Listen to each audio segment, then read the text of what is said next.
show, 5 Star Fam. I'm AJ, and this is Michael. Before we get into it, become part of the notification squad by hitting the bell next to the subscribe button on YouTube. Welcome to another episode of 5 Stripe Weekly, and Atl United have started their preseason with some matches now, and the 2024 season feels like it's underway a little bit. So, yeah, definitely exciting times. But before we get into the review and all the news and, of course, the preview for the next preseason match, we will give some shout-outs to the Patreon, the loyal members that keep us running. But much love to Gavin, Jordan, Niall, Andrew, Chris. We love you. We love you. But, yeah, as well, if you're new around here, help us get to 10,000 subs on YouTube. It definitely very much helps us, and yeah, we noticed that a bunch of you that are watching are not subscribed. Why not?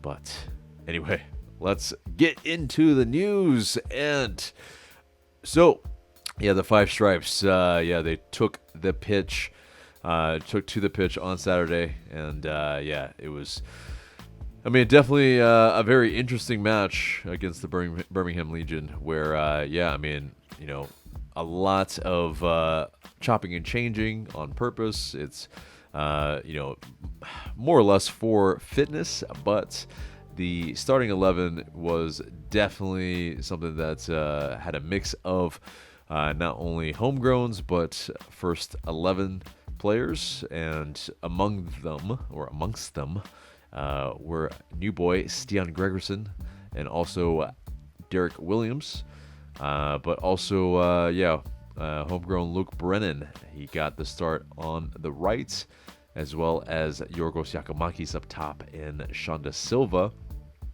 And yeah, of course, though unfortunately Bartosz Slisz isn't able to play quite yet, still awaiting his visa, but Gregerson, maybe he was low-key, you know, training, because how did he got okayed with his visa this week.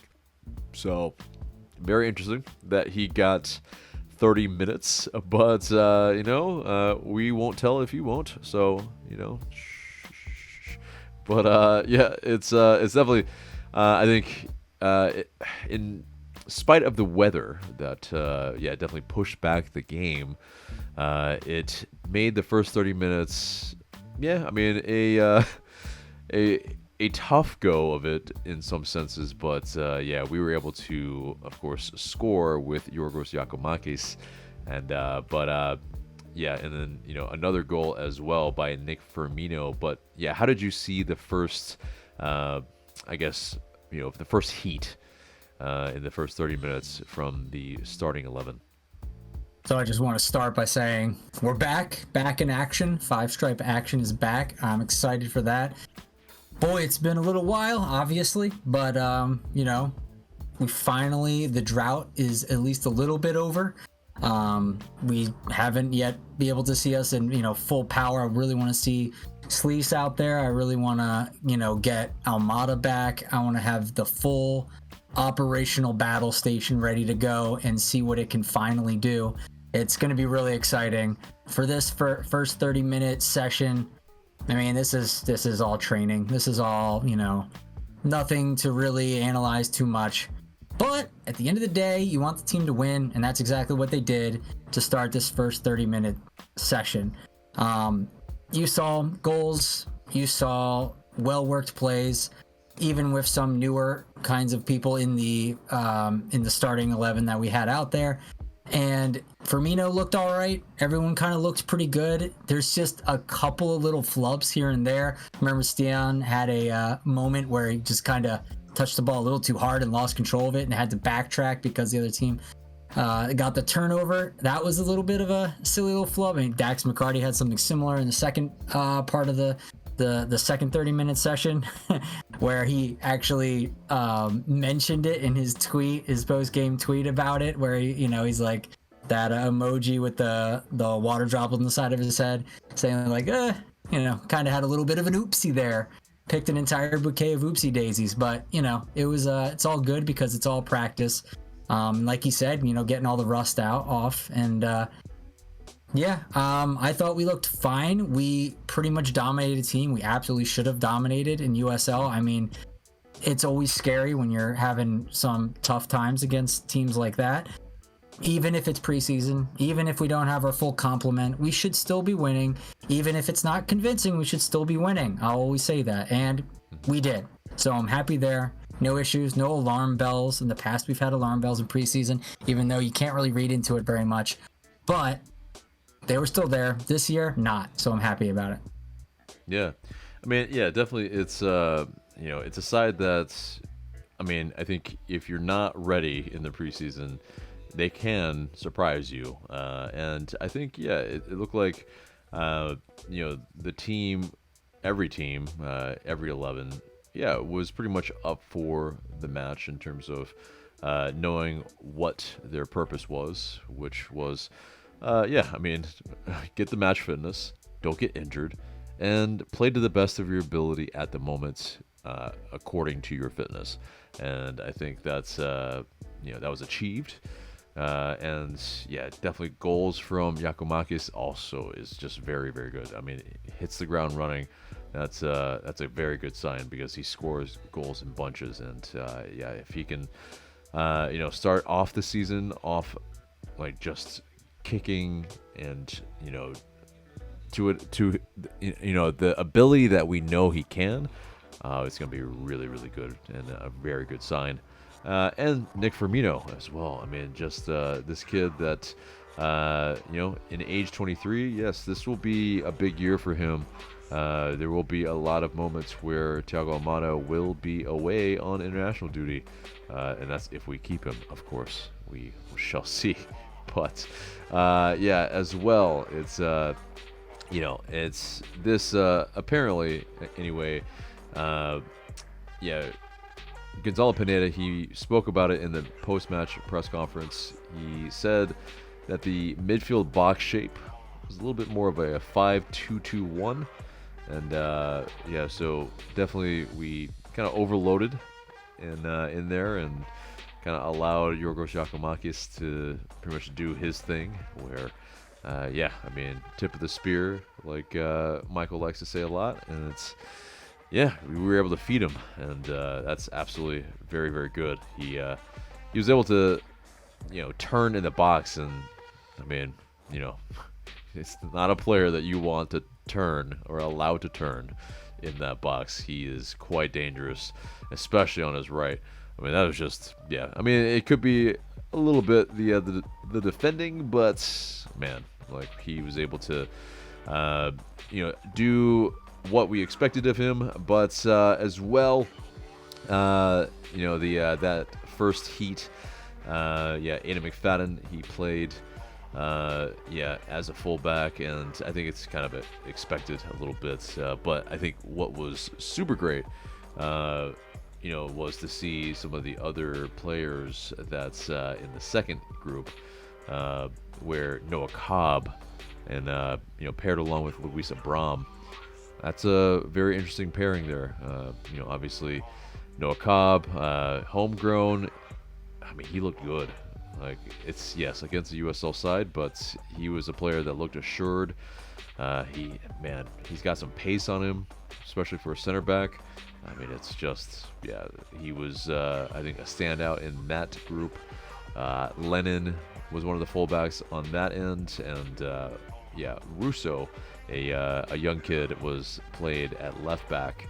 And so in that first heat, you kind of saw Ronald Hernandez, as the left back there, and so currently that's pretty much our fullback depth. I think it just shows we do still need somebody to in the steed of Caleb Wiley, a left footer probably as well, but a Johnny Fortune, Derek Etienne Jr., who Gonzalo Pineda very interestingly mentioned could be a player that plays at different positions. So maybe at the 10 when Thiago Almada's out, and of course left wing and maybe right wing as well. During the broadcast they mentioned possibly at striker. I don't really quite see that. That'll be dark days. Yeah, that'll be dark days. And nor do I really see him at the 10, really. I mean, yes, I know he plays that for the international team that he plays for, but it's this, you kind of want your number 10 to be, it's your second striker at times. You want him to be able to score or assist. And right now, unfortunately, in terms of his last season, he wasn't really able to provide that. But, if he's comfortable there, possibly. And he didn't really show much to change that in this preseason friendly either. Right. And, still only 30 minutes, so we're not going to write him off or anything like that. But, in terms of reassurance from hearing that, not sure about that quite yet. But because he's not gone yet either. I want him to do extremely well this season, to have a breakout season, and I want if we need to call upon him to fill in some roles, I want him to be able to slot in and knock it out of the park. So hopefully he can. I mean, with the amount of money we're paying him, I want to see some production, buddy. So let's get it. Absolutely. For sure. And as well, new boys, Dax McCarty, he was able to get in there in that second heat, as well as Jamal Tiare and Saba Lapsanidze and Tyler Wolf. I think Jamal Tiare looked very sprightly and kind of a different element than what we've seen him be able to kind of provide. He was able to kind of combine on the left a little bit, hold up play a bit more, and show some of the qualities that he's got. And I think if he can show and incorporate more of his game into kind of what we need, I think it's going to be a very, very good second string striker that we have brought in. So definitely very good there. Saba Lapsanidze, also looked very energetic. You could spot him from a mile away with his low socks as well. It's those gorgeous white legs are seen from a mile away. But I think this group may be a little less impressive in some regards, but they seemed a little bit more disconnected and a little bit more frenetic and kind of jumbled, disorganized than the first one. So it's to be expected a bit with the infusion of some of the other players that normally won't be in that squad. So it is what it is. It's not like we said, it's not that big of a deal that they weren't able to fully get a cohesive unit together for the second 30-minute session. I'm a little surprised they didn't score. I was expecting something maybe from Jamal or Saba, but it was not to be.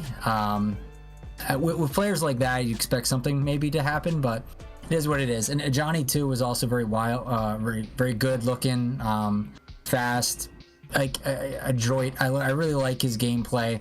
When he comes on, I'm not like, oh, we're selling this game. It's like, I think we actually still have a good shot. So it's good when your backups can still instill some confidence when they come on, and we haven't had that in a while. It's like sometimes when some of our subs would come on, I feel like they might as well be carrying a giant white flag. Oh yeah, for sure.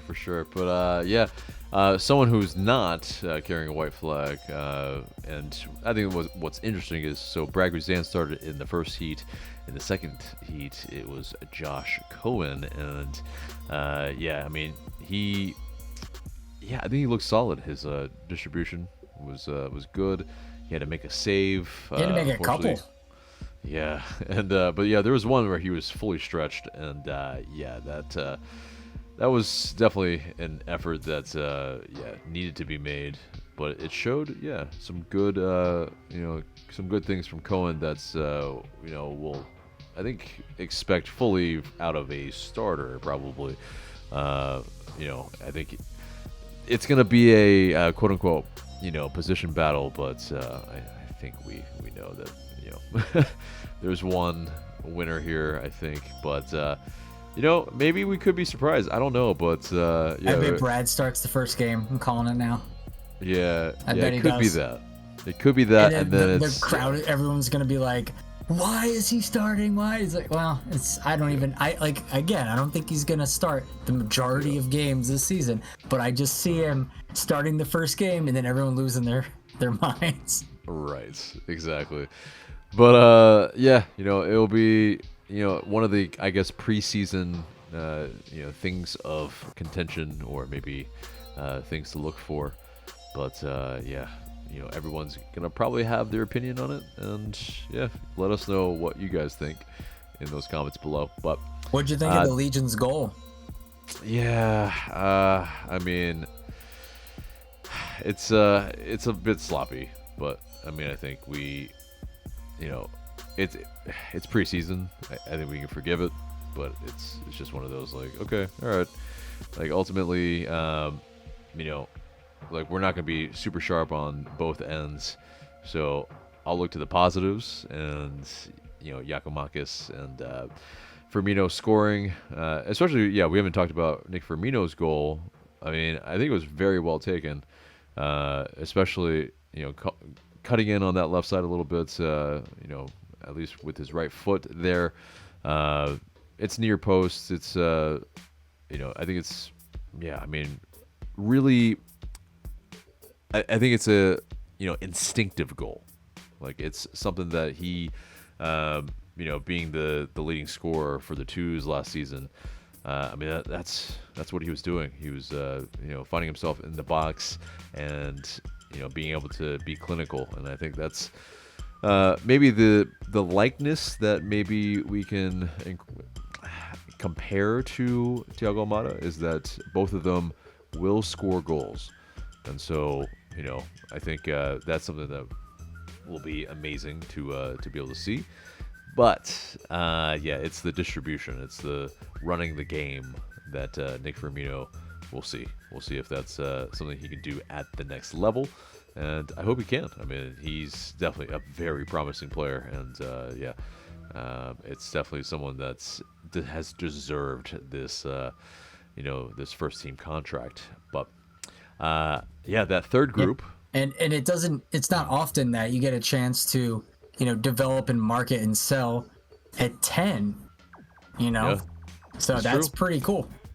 Absolutely. Yeah, I mean, it's I think he's it's a little bit of this. I mean, I don't know if they're like for like in terms of 10s per se. I think Nick Firmino's a little bit more of like a number 8 that is just a player that can find the back of the net with more frequency. And what do you call that, AJ? It's a 10. But he's got some ability going backwards as well. So I think that's where it's like, okay, it's like a Martin Odegaard. It's like the more modern 8s, which are more or less 10s that are going backwards a little bit more too, like a Kevin De Bruyne as well. He's not just a straight 10, Bernardo Silva, those type of players that, can just incorporate a little bit more in their game, because, the 10s are kind of going out of style, at least recently. But I wonder if he knows that. I wonder if he models his game after the modern style of the 10 and, the fusion with, like, some of the 8 responsibilities. And that's the kind of the pathway he's looking to take. Right. I mean, I think if he were wise and he were getting good advice, he should.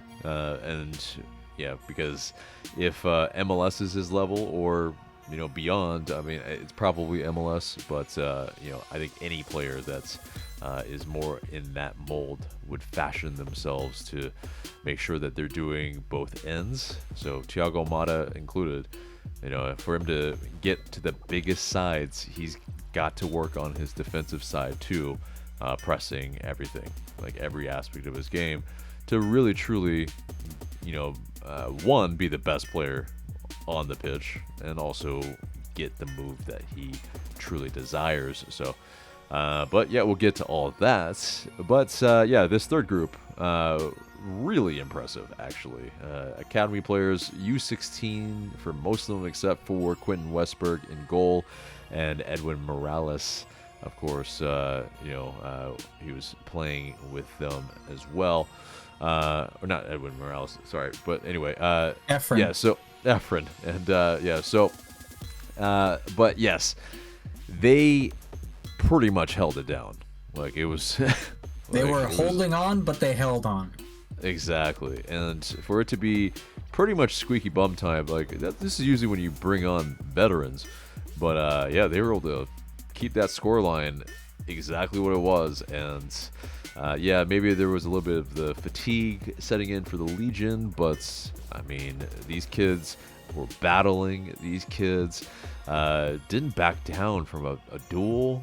They looked very, very good. And yeah, while I'm not going to expect a ton from them going forward, I mean, there were some standouts. Ashton Gordon, we'll talk about him in a bit. Yeah, I mean, it's as well the best name I think ever, at least for Atl United so far. Rocket Rita also looked very good, but I mean, honestly, can you think of a better name? I mean, it's a tough one. It's a really good one, yeah. Yeah, I mean, Rocco Rios Novo is pretty awesome, but I think that's true. His mustache did usurp his name, I think, a little bit. Yeah. In terms of, but man, it's hard pressed, I think, to find a better name. But yeah, it's like a comic book character. It is. I know. Yeah, it's got the alliteration as well as just yeah. I mean, I guess it's like Rocket Raccoon or something like that. It's yeah, to get real geeky here, but yeah. So I mean, it's we were able to win this match. It's we showed some elements that I think, yeah, some good things to build on. Some fluidity in some of the lines. Yeah, I mean, lacking in some regards where, defensively, I think, yeah, there's moments. Stian Gregerson, though, that little gaff aside, it looked like he was wanting to jump into the play. Did you see that sprint he did? Yeah. That's what it is. That was amazing. It's Miles Robinson plus a little bit because he's trying to get into the play, which Miles Robinson doesn't really do. Of course, he's more of that safety valve. But Gregerson, at one moment, kind of pulling a little bit like an LGP, where it's like, okay, he'll go on a walkabout, and that's okay as long as somebody covers his position. I'm good with that. And so, because that unbalances other teams so much. Exactly, and yeah, that's how you break down deep blocks, in which case, we definitely have faced a lot of that at home. So, and he knows, he said he knows that's his speciality, going up against deep blocks. And there was a CB running in and taking a man away from defense, so then one of our offense guys can get open. I mean, that's huge. Yeah, like you said, we didn't see that very often outside of like a couple of players who did it for us in the past, but yeah, that's huge, and I'm excited to see if he can do that and consistently against some of the better teams in MLS. Right. So yeah, definitely an encouraging first preseason match. And yeah, I mean, Pineda even mentioned that while there were some things that he liked, they have still plenty of work to get techniques correct on aspects like the mid block they're implementing. Progression is the name of the game in preseason. So yeah, I mean, it's definitely. But did you think that we passed the Tristan Mayumba test? Did we have rhythm this game? Oh, I mean, as long as you keep dancing, I think the message will get over to Mayumba. And but yes, I think that's what needs to happen. Michael, you need to record you dancing, send it over to Tristan Mayumba, and we'll make sure that the rhythm does continue. I'll get right on that. Yes, awesome. But I look very much forward to what kind of dance you're going to do. But so the next match is against Memphis 901 in Athens, and we'll have a little bit of a preview of that, but let's get into the news then. And unfortunately, it was announced that Edwin Mosquera, he is out 4 to 6 weeks with a groin injury. That's definitely very annoying, but yeah, he suffered that, of course, on international duty with Colombia. And Caleb Wiley, unfortunately, is out 2 to 4 weeks with a shoulder injury. Obviously, I think they're just taking a little bit, some precaution probably with that. A shoulder injury doesn't necessarily mean that you're unable to play, I feel like sometimes. But, I think, being safe in the preseason, that's probably better. That's, just smarter. But, it's definitely going to have an impact on our who starts. As well, I think what I mean is like that start of the actual season, Caleb Wiley likely will not be ready, and we will probably have to start one of Ronald Hernandez or Aiden McFadden for a spell. So that, I think, has a bigger impact, at least in the beginning of the season, and maybe some of the results per se, because Caleb Wiley, obviously, his pace, his defensive ability, is going to be able to keep us in some matches, I think, definitely later on in the season. But it'll be a little bit different early on. Any thoughts on those injuries? I think you kind of covered it. If he's not in for the first match against Columbus, we probably weren't going to win that one anyway, so it is what it is. Hopefully he's ready to go for the one after that. But in terms of there was an injury, almost an injury, during the pregame that had me worried for a second. I was like, oh, goodness, no. When Zonde went down? Yeah. But it was through a kick, and it was, not a muscular injury, nor, any soft tissue, so thankfully it seems like we're unscathed, and we have a when he came back on, I was like, thank goodness. Right. And to talk about that as well, there's a new rule being implemented that was tried out in MLS Next Pro, but now essentially, if you are injured and you go down and you stay down, you have to be off of the pitch for at least 3 minutes until the ref will whistle you back on. Unfortunately, there was a little bit longer of a wait than 3 minutes. It was about 5 minutes, and it'll deter players from just maybe diving, but it also, at what discretion, and the fourth official is going to have to keep it really, really tight, where it's not where a team is playing one man down for, I don't know what the percentage is in terms of in a half, what 45 is, like 9%. 9% of the match. If you get pretty much stopped on the sidelines for 9% of the match just because of an injury that was a legitimate injury, that could be very upsetting for a lot of people. So it's definitely on the refs to make sure things are tight around that. But not to belabor the point at all, but it's the refs, I believe, that were in this game in particular, this preseason match, were not even the regular refs that MLS uses. That whole negotiation between pro and everyone else is in MLS is still going on, so that could still be a specter over the entire season if things don't get hashed out. And it could be scabs pretty much in that sense, and you got a preview of what that's like in the preseason game, so and that could just be a microcosm of what could be happening. That's the thing, like, as much as refs are maligned, it could be worse. It's scary. But anyway, yeah, let's move on swiftly into some delightful news, at least for Thiago Almada and Argentina, the U23s.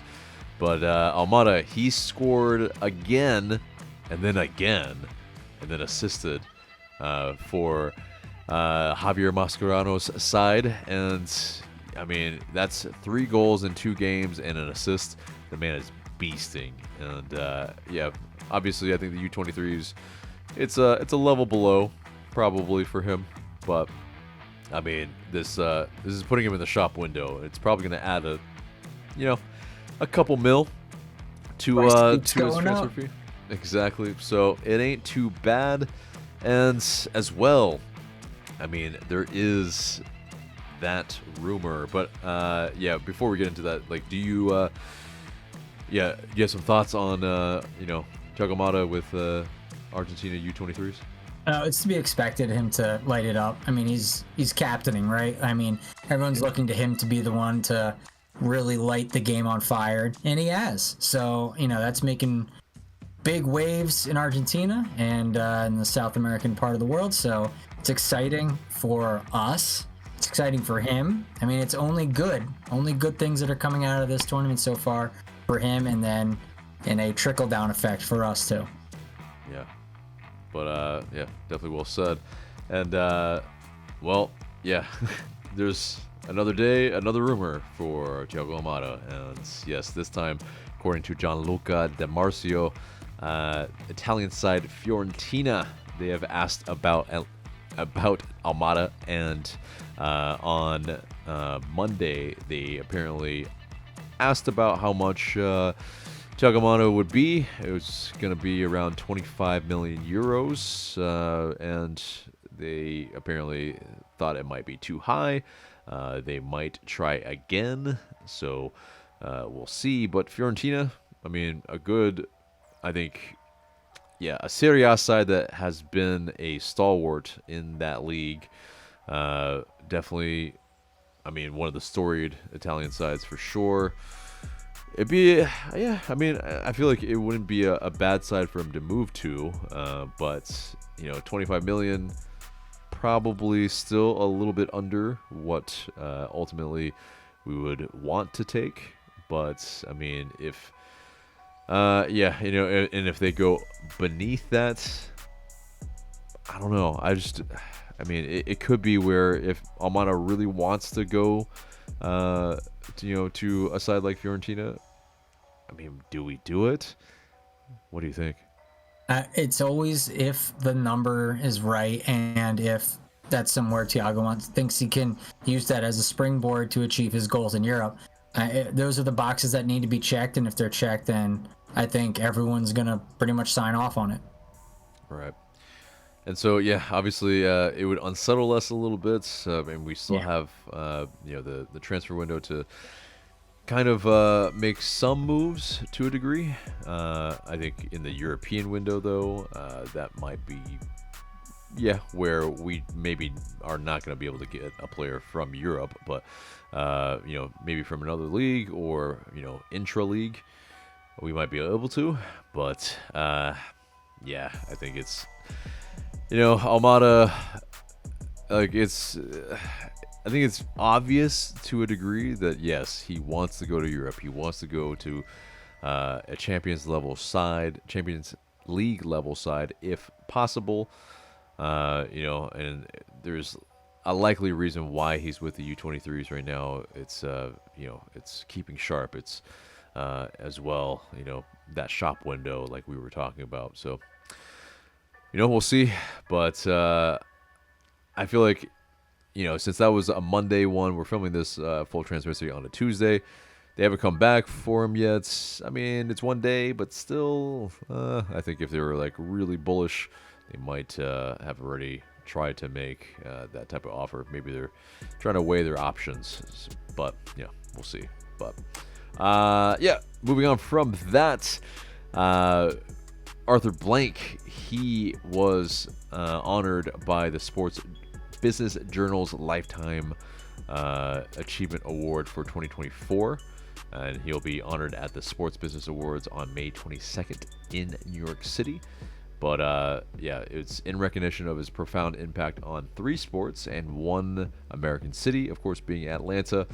I mean, yeah, best owner in sports, I would say. I mean, yeah, it's one of those, he always backs his teams, whether whether he backs the managers or front office members too much, that's a whole nother thing. But I think one thing you can say is that he does absolutely show out for the city, and Atlanta is absolutely, I think, grateful for him as an owner. And yeah, I mean, this is, I think, absolutely well deserved. But yeah, you have any thoughts on this recognition for Arthur Blank? Nope, I completely agree. Yep. And yeah, there was a definitely interesting bit of news that also came out where yeah, the Falcons, they hired a new head coach, and in that there was a semi-lateral move for Rich McKay, who yeah, is now CEO of MBSE, and yeah, he apparently will now be Garth Lagerwey's direct supervisor. I guess people that are familiar with the Falcons, I'm going to be honest, I don't follow the Atlanta Falcons at all. But yeah, it is one of those things where, yeah, McKay used to be in around the Falcons setup a lot more. Now he will be kind of more the direct supervisor for Lagerwey, like said. But he's apparently Arthur Blank's best friend, apparently, according to Doug Roberson. And yeah, that's fascinating. It's it's someone he trusts, clearly. But I mean, is it cause for worry?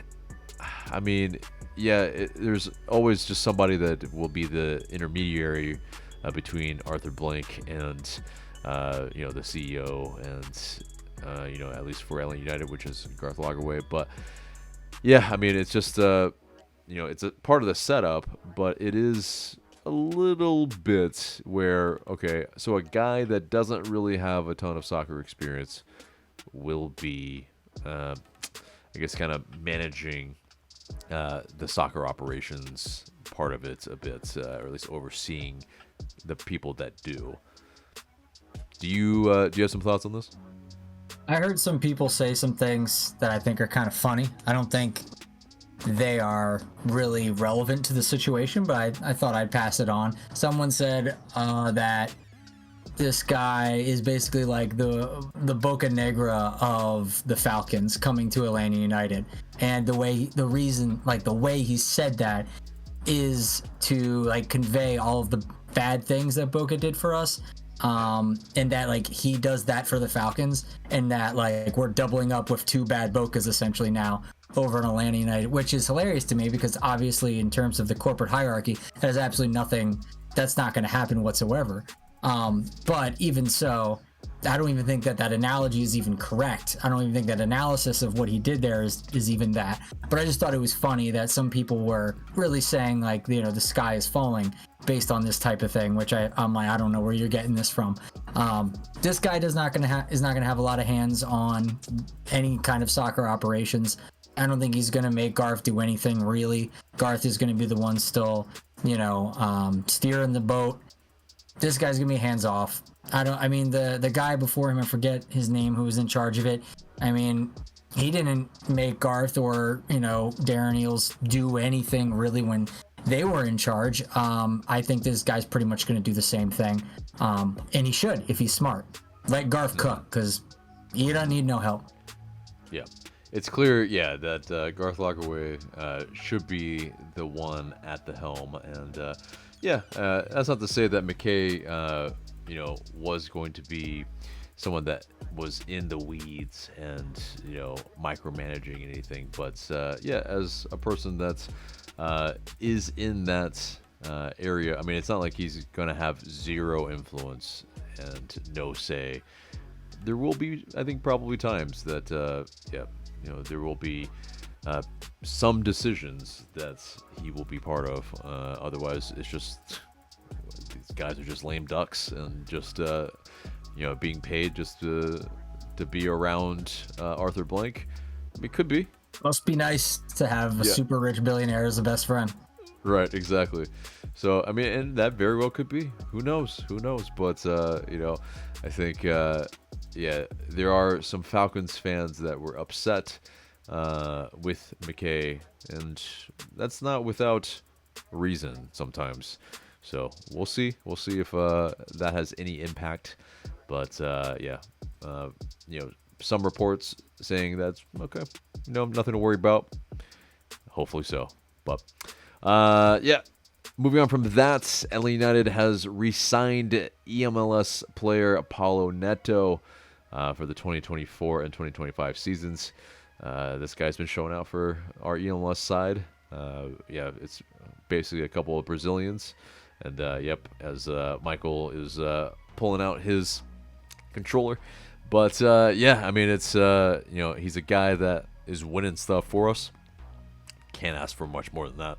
And, seems like a good ambassador for us on the esports side of it. So, definitely very good. Moving on to Atl United 2, they signed Academy star Ashton Gordon, like we were talking about earlier in the episode. They will expect him to become an Atl United first player effective January 1st, 2025, on a contract through 2026 with options for 2027 and 2028. But he's a forward, and I mean, MLS Next Pro, he will pretty much get a lot of looks, and he is only 16 years old, which, just is humbling in terms of making everyone everywhere feel old. But this kid is definitely probably gonna go some places, and it's gonna be very exciting. And but last season he did help lead Atlanta to an MLS Next Cup championship in the U16 age division in June of 2023, and he led the team with 4 goals during the playoff rounds of the tournament. So congrats to Gordon. But any thoughts on Ashton Gordon? Exciting player. I'm excited to see it. How he develops. You like to see someone already winning at his young age and leading the way. So I think like you said, the trajectory is only up from here. Going to be interesting to see where he goes. Yeah, indeed. Moving on from that, Laurent Kisidou, a former Atl United 2 player and academy player, according to Tom Bogert, Czech club FK, I'm going to butcher this, but Pardubice, he's been signed. So the attacking midfielder, 25-year-old, he previously played with Memphis 901. He is now in Europe, and 128 career USL Championship appearances, 13 goals, 9 assists in the last 2 seasons. Congrats. I mean, Kisidou, definitely was a bit of a standout in some of the age groups that he was in, and now he gets a move to Europe, and 901, Memphis 901 is our next opponent, so the relevance is there, and so they will be without their creator from last season, as well. A guy that did have a vendetta against us, when we played them last season, and it was, it's a side that's it's familiar. They have a lot of former Atl United 2 players, as well as their head coach, of course, one of our former head coaches. But in terms of Glassy, but it will be very, very interesting. I think how up for it they are this time. I think it will be a little less intense.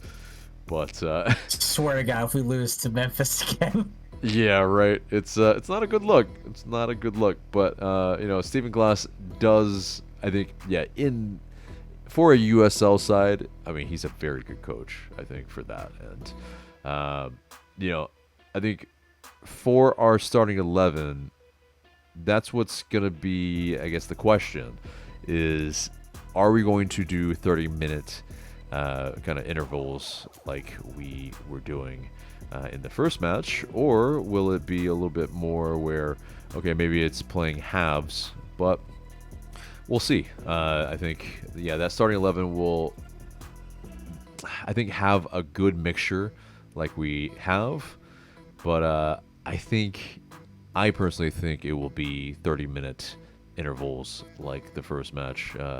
Incorporate some of the kids as well, because it's in Athens. I mean, it's a little bit of a travel as well. The team has pretty much mentioned that they are trying to really make sure that, because of all the preseason matches being on the road, that they are incorporating as many of those away tactics that they need to in order to get ready for the season, so that they do play better on the road, unlike previous seasons. But what do you think in terms of starting 11, and the rest of the 11s throughout the match? Will it be 30 minutes or 45? Something else? I don't see why he would change from what he did in the first preseason match. The 3 30-minute sessions are fine. Like you said, give the kids some space to run. That's great. Give our starting guys, give them all the ability to play. That's fine too. Low stress in terms of like injuries.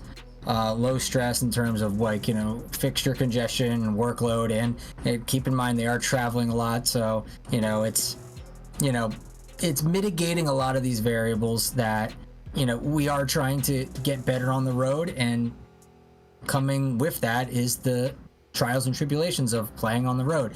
So trying to mitigate that with doing the 3 30-minute periods, I think, is perfectly acceptable at this point in the preseason, because you're still working on fitness, among other things. So once we get into the matches against MLS teams, I think that's when you start, getting down to business, and then you start playing your starters almost exclusively, and the kids, unfortunately, can stay at home. Right. Because the next match after the third, which, is on Saturday, will be on the 7th. Which is going to be on a Wednesday, and that will be in Tampa. So that, I think, spells probably the end for academy players, on the 7th of February. So I think, this match will see probably the 30-minute heats, but the 7th, that's where I just can't see, us, one, bringing all the kids, two, housing them as well. I mean, that's more money as well as because it's basically they're going to be in Tampa and Miami for some time, at least 10 days or so, probably more, to kind of establish themselves down there and get comfortable, in that heat, in that it's Florida in January and February. It's not going to be the worst, but there's still going to be a little bit of a difference than what they were training with down here. So, and plus the humidity, some getting used to. So, I think it's definitely going to be a match that's, we see a lot of players, and it's going to be good. I think we, saw Ashton Gordon. We saw some other players that were able to show some things that, will be very good going forward for maybe not only Gonzalo Pineda, but for the LA 2 head coach. And that'll be, just some very positives that we can take with us. But any other thoughts on the next preseason match?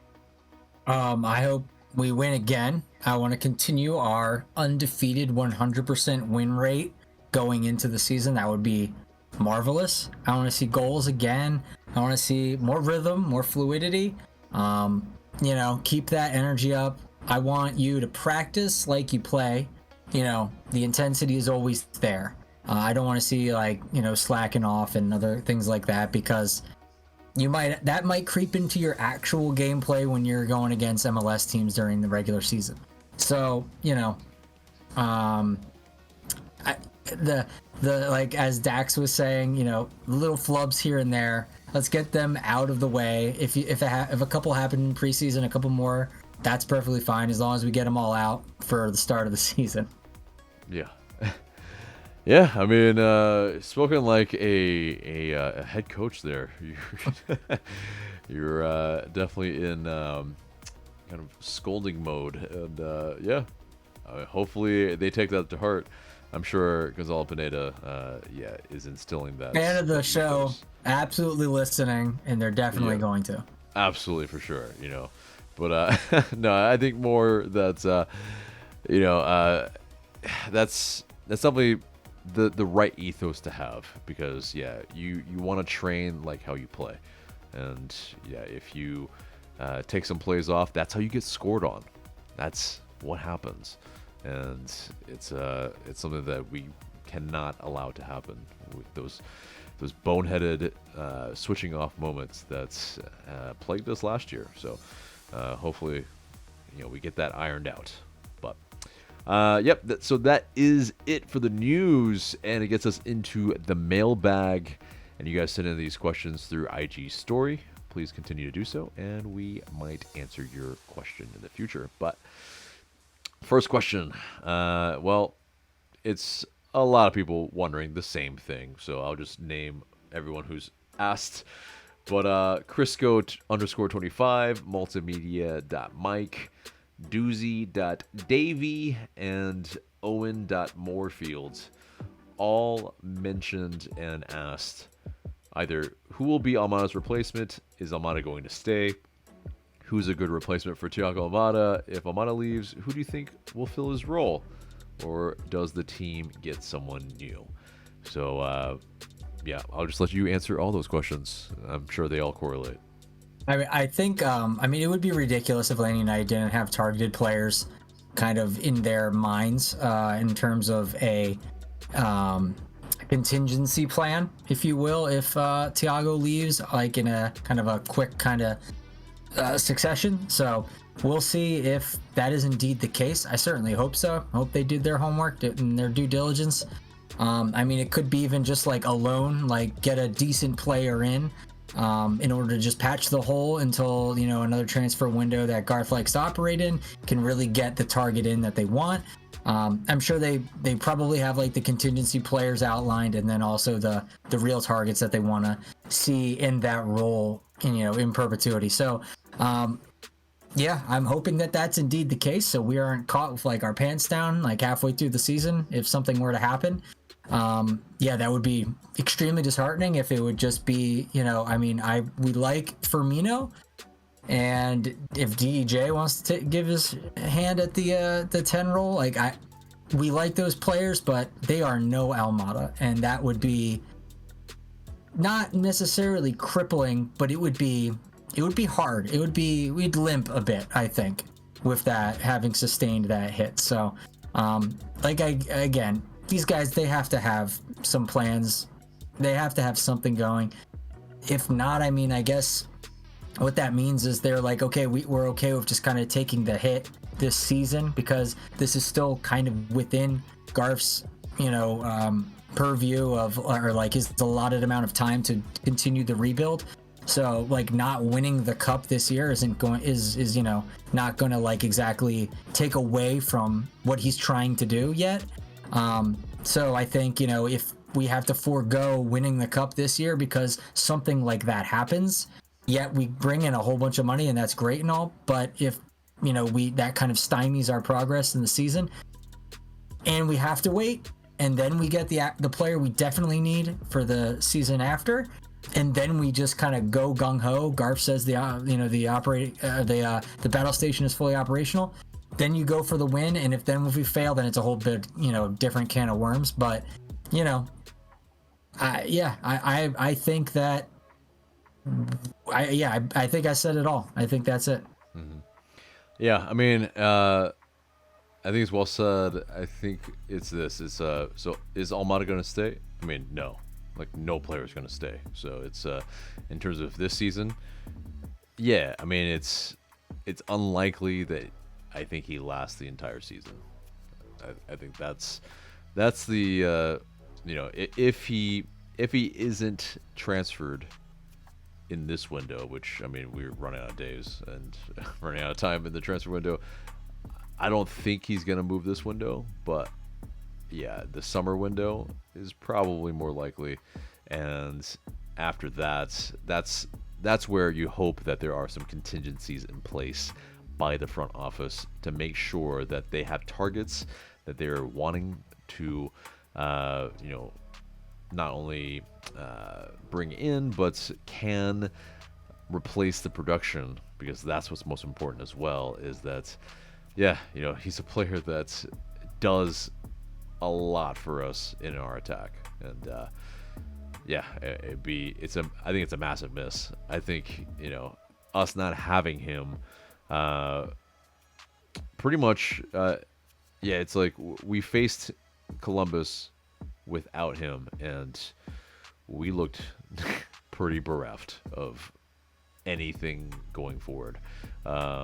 So that was on the road. Yes, it's a little bit different, but it is, yes, something that is a cause for worry. Because yes, we do have to play half our games on the road. It's not like we could just not worry about that. But as far as a replacement, yeah, I don't think anybody on the team can replace his production. But yeah, I think somebody, maybe in the sense of maybe 24 to 28 in Europe, that we can bring in, that type of level of somebody that maybe is possibly sitting on the bench for a club and has the ability but just isn't getting the play time.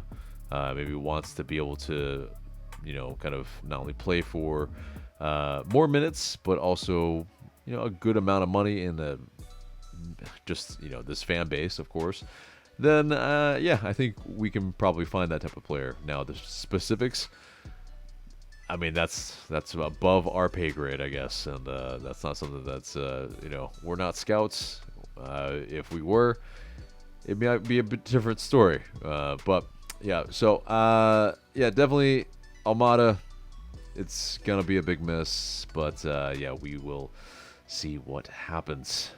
Now, moving on from that, YL Novak 14. They ask, thoughts on Cohen? I truly believe he can start this season and can be the future for this club. What do you think? From his one appearance and from the, kind of hearsay that we've seen on him so far. Yeah, based on his resume alone, I think there's a shout for him to be able to do that. And I fully expect that to be the case. I don't think that Guzan is going to do the majority of the games. I fully expect Cohen to, like I've said in the past. So that's what I'm expecting, and I hope to see it. And, barring some kind of calamity, that should be the case. Right. I mean, A_Widden17 also asks who will start at goalkeeper, and that's, yeah, pretty much like, I mean, outside of the first game of the season, I'm telling you, it's going to be Brad, and everyone's going to lose their mind. But, like, yeah, outside of that, I fully believe that Cohen will have the lion's share of the starts. Yeah. I think it would be, yeah, in a sense, very, what's the word? It's not nostalgic, but it would be, kind of a, I guess, a way to honor Braguzan, but it also sentimentality. Yes, sentimental, but I think it also, if we're starting him against Columbus, whew, that's I don't know. It's I think it's ill-advised. Yeah, but, I mean, maybe I'll amend that, because like I would put money on that he starts our first home game. That's what I'm really thinking. Yeah. Away, maybe not so much with Columbus, because again, I mean, that's going to be a rough game. You're going to want to do your best, and I don't know Pineda's mind, but he might think that Josh is the better option. So I wouldn't be surprised if Josh starts against Columbus, but I truly believe he will start in the first home game. Yeah. Brad, that is. Yeah.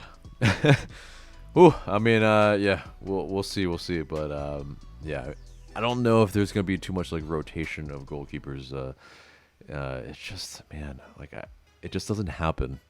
You know, like, yes, you had like Mikel Arteta with Arsenal and Brighton with De Zerbi talk about, you know, and De Zerbi does rotate his keepers sometimes, but it's just not that common in the game.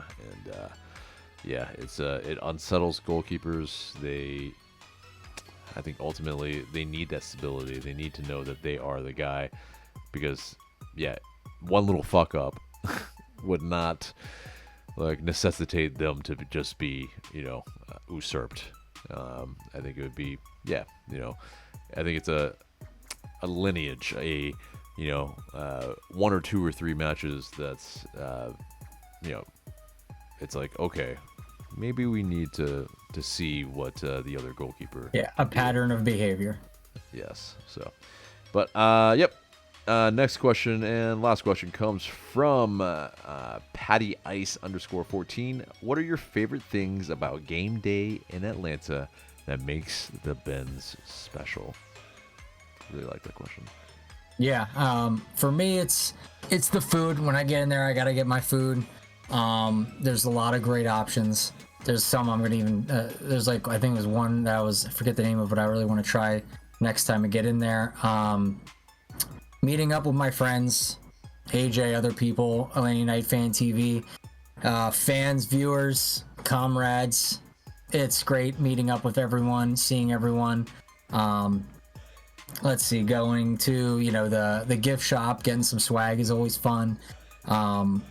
Before the game, there's the tailgates we like to go to. A lot of times we'll set up booths, hang out with viewers and fans and friends. Sometimes we play some games. Sometimes we just talk. It's a lot of fun. Sometimes there's even some dancing, and even some soccer games break out occasionally, which is fun. So that's a lot of fun with those. Man, I said fun a lot right there. That was weird. But anyway, yeah, there's a couple of other things as well that I can't think of at the top of my head. We do like halftime meetups a lot of times. Those are fun. I said it again. Interesting. I mean, I guess it is all fun, so I don't know why I'm like fighting it, but yeah. Exactly.